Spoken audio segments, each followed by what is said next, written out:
بسم اللہ الرحمن الرحیم۔ السلام علیکم محترم ناظرین۔ عرب کے ایک شیخ اپنے حال کو لوگوں پر ظاہر نہیں کرتے تھے اور لحاظ سے اپنے آپ کو چھپانے کی کوشش کرتے تھے۔ ان کی ایک عجیب بات تھی کہ دولت مندوں سے ہزاروں کی رقمیں قرض لیتے اور دل کھول کر فقراء و مساکین پر صرف کر دیتے تھے۔ ہدیہ، نذرانہ اور تحائف وصول ہونے پر قرض کی ادائیگی کر دیتے۔ اسی طرح آپ نے اہل ذوق حضرات کے ٹھہرنے کے لیے ایک خانقاہ بنوایا۔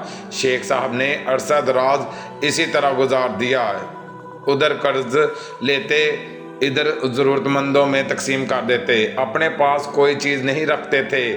اسی طرح ہی زندگی کے شب و روز گزر گئے۔ پیغام اجل آن پہنچا، مرض الموت کے آثار نمودار ہونے لگے۔ شیخ بیمار ہو گئے۔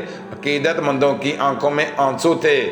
جن سے آپ نے رقمیں ادھار لی ہوئی تھیں وہ بھی ایک ایک کر کے شیخ کے پاس آ گئے اور اپنی اپنی رقم کی واپسی کا تقاضا کرنے لگے۔ شیخ صاحب کے پاس اس وقت ان کو دینے کے لیے کوئی چیز موجود نہ تھی۔ شیخ موم کی شمع کی مانند آہستہ آہستہ پگھل رہے تھے۔ ادھر قرض خواہوں کی تعداد میں اضافہ ہوتا جا رہا تھا۔ شیخ کو بستر مرگ پر دیکھ کر نا امیدی سے ان کے دل بیٹھے جا رہے تھے اور چہروں پر اداسی چھائی ہوئی تھی۔ شیخ نے ان کی طرف دیکھ کر بڑے اطمینان سے کہا، گھبراتے کیوں ہو؟ خدا پر بھروسہ رکھو، وہ کوئی نہ کوئی انتظام ضرور فرما دے گا۔ شیخ صاحب کا یہ ارشاد سن کر قرض خواہوں نے منہ بنا کر کہا، معلوم ہوتا ہے کہ شیخ کے حواس رخصت ہو گئے ہیں۔ بھلا ایسے موقع پر خدا قرض لوٹانے کے لیے آسمان سے اشرفیوں سے بڑا تھال روانہ کرے گا؟ سب مایوس ہو چکے تھے کہ شیخ کے پاس تو کوٹی کوڑی بھی نہیں۔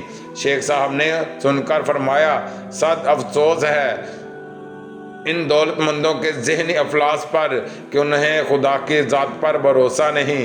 ارے بدبختو، خدا ہر فعل پر قادر ہے۔ یہ باتیں ہو رہی تھیں کہ باہر گلی میں ایک حلوہ فروش لڑکے نے آواز لگائی، گرما گرم حلوہ۔ شیخ نے یہ آواز سن کر اپنے خادم کو حکم دیا کہ جاؤ اس حلوہ فروش لڑکے سے سارا حلوہ خرید کر ان قرض خواہوں کو کھلاؤ، کیونکہ یہ ہمارے مہمان ہیں، ان کی ضیافت کرنا ہمارا فرض ہے۔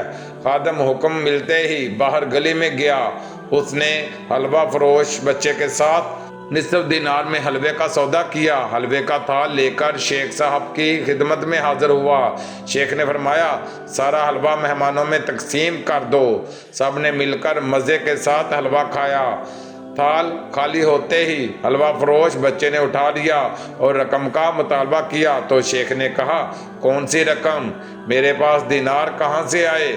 تجھے کہاں سے نصف دینار دوں؟ یہ کہہ کر شیخ نے اپنا منہ کمبل میں کر لیا۔ شیخ کا یہ فرمان سن کر بچے نے مارے رنج اور غصے کے تھال زمین پر دے مارا اور بری طرح رونے چلانے لگا کہ میرا مالک مجھے جان سے مار ڈالے گا، میں خالی ہاتھ کیسے جاؤں؟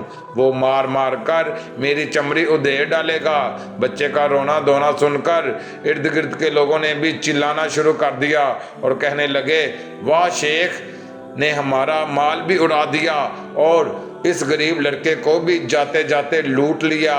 جاتے دوسرے لوگ بھی ان کے ساتھ مل کر کہنے لگے کہ ایسی بےہودہ حرکت مرتے مرتے کی ہے، ذرا شرم نہ آئی؟ خدا کو کیا منہ دکھاؤ گے؟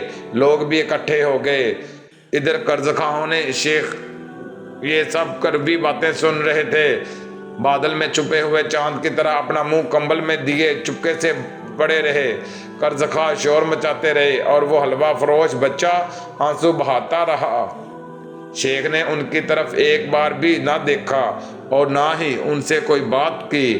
آخر ان لوگوں نے آپس میں فیصلہ کیا کہ ہم سب تھوڑے تھوڑے پیسے جمع کر کے اس بیچارے معصوم بچے کو دے دیں۔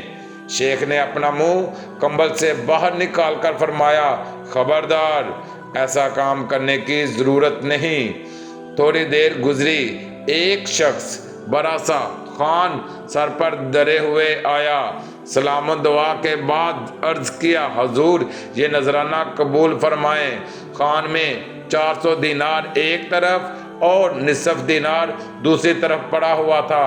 حاضرین مجلس یہ کرامت دیکھ کر ایک دم روتے ہوئے شیخ کے قدموں میں گر گئے اور اپنے کیے پر شرمندہ ہوئے کہ ہم نے اندھوں کی طرح لاٹھی چلا کر قندیلوں کو توڑا اور حضرت کی صحبت سے محروم رہ گئے۔ شیخ صاحب نے فرمایا، میں نے تم سب کو دل سے معاف کیا۔ اصل میں تم لوگوں کو اتنی دیر روکے رکھنے کا مقصد یہ تھا کہ میں نے خدا تعالیٰ کے حضور یہ دعا کی تھی، اے میرے مالک، اس نازک موقع پر میری مدد فرما۔ اس بچے کا نصف دینار اگرچہ مالیت میں کم تھا، مگر خدا تعالیٰ کی سخاوت کا دریا اس بچے کے رونے، تڑپنے اور اضطراب کے سبب جوش میں آیا اور اس بچے کے رونے کی وجہ سے میری دعا فوراً قبول ہو گئی۔ حلوہ فروش، بچے کی مثال تیری رونے والی آنکھ ہے۔ جب تک بچہ روتا نہیں، ماں کی چھاتی سے دودھ نہیں ابلتا۔ جب تک آسمان اور بادل روتے نہیں، اس وقت تک چمن نہیں مسکراتا۔ اگر تو چاہتا ہے کہ تیرا مقصد پورا ہو جائے تو اپنی چشمے گریا سے کام لے، یعنی رب کے حضور رو کر اور گر گرا کر فریاد کر۔ جب تک تو گریا زاری سے کام نہیں لے گا، کامیابی و کامرانی ناممکن ہے۔ اور غریبوں، یتیموں اور لاچاروں کی مدد کرنے والے کی اللہ تعالیٰ مدد ضرور کرتا ہے، چاہے اس کو دنیا میں مدد کی ضرورت ہو یا آخرت میں۔